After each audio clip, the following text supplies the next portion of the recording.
So good to see you. Now, I will say, I did not realize that wearing a WNBA jersey was an option. I would definitely be in here.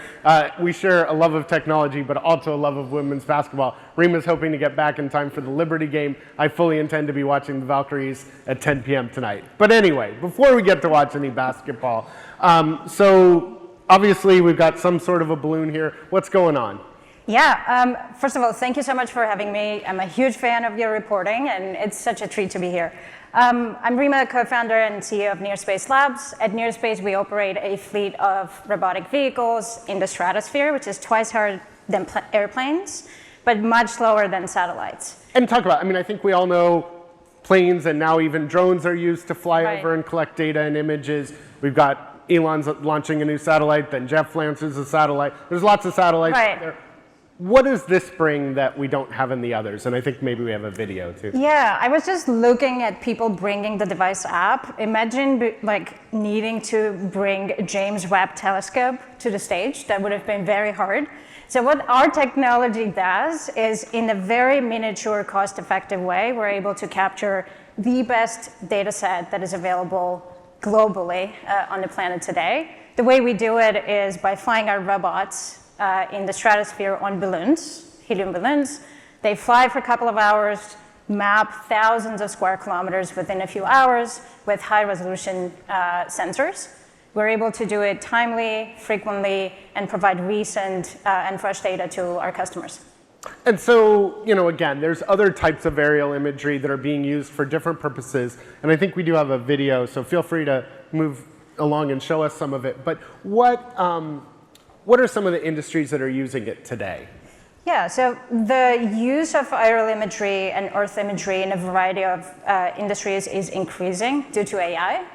It is very easy for large organizations, insurance companies, agriculture ones, et cetera, to adopt AI workflows and get use of this vast data sources. So one of the things you do is kind of controversial in my neck of the woods in San Francisco. I think we have a picture of some of the imagery that you capture versus the competitors. Well, this shows the theoretical level, you're just getting a much wider view and at a lower cost, I assume, because you're not launching satellites. You get some of the benefits of both. Right? Yeah, so we're essentially, I mean, these comparison questions are easy and hard because we are launching a brand new category of imaging. So it's incredibly unique. But yes, it absolutely has edges of comparison with other status quo providers. With airplanes, for example, we're able to capture 10 times more data within an hour than an airplane.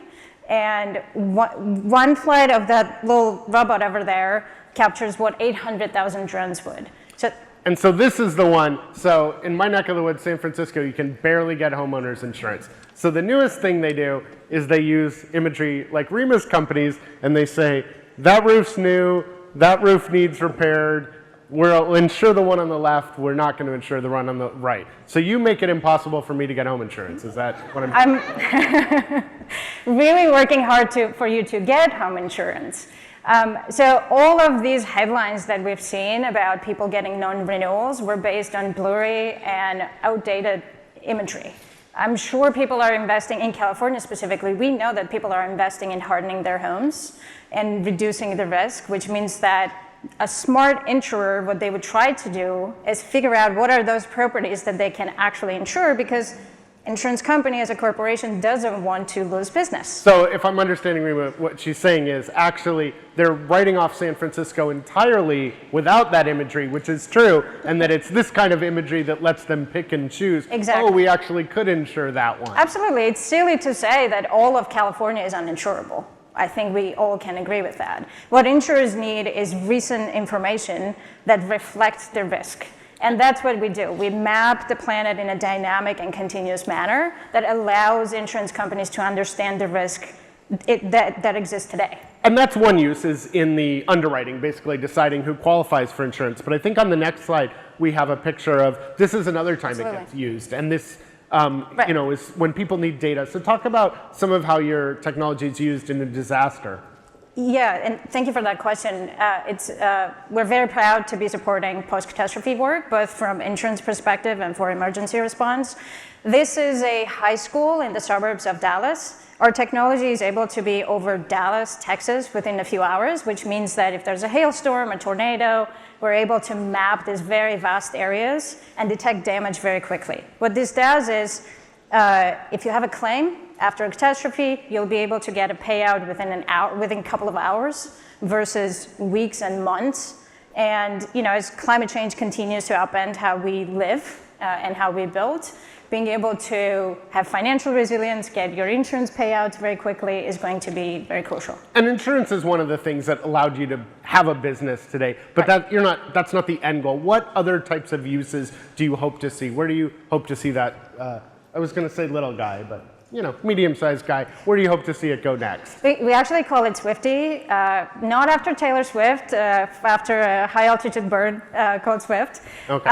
So this technology unlocks so many use cases, and those include precision agriculture. Food security is going to be a very big issue that we target in the future, especially with climate change.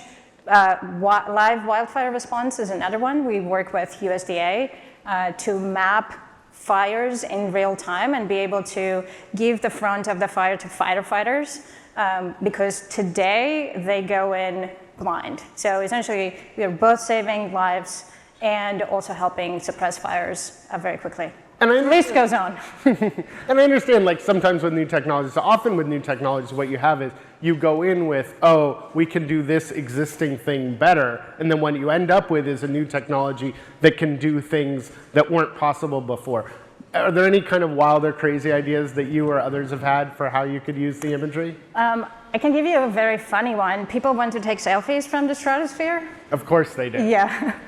Is it good enough resolution? It is not, unfortunately. It is not. So that's like a goal, is to have it so that from the stratosphere you can. But the live wildfire response, I would say, is one where our technology really shines because real-time persistent coverage over vast areas is not possible with satellite or with aerial systems. So I would say this is one of the biggest areas where we're excited to have impact in. Well, thank you so much. Give it up for Swifty and Rema. Thank you.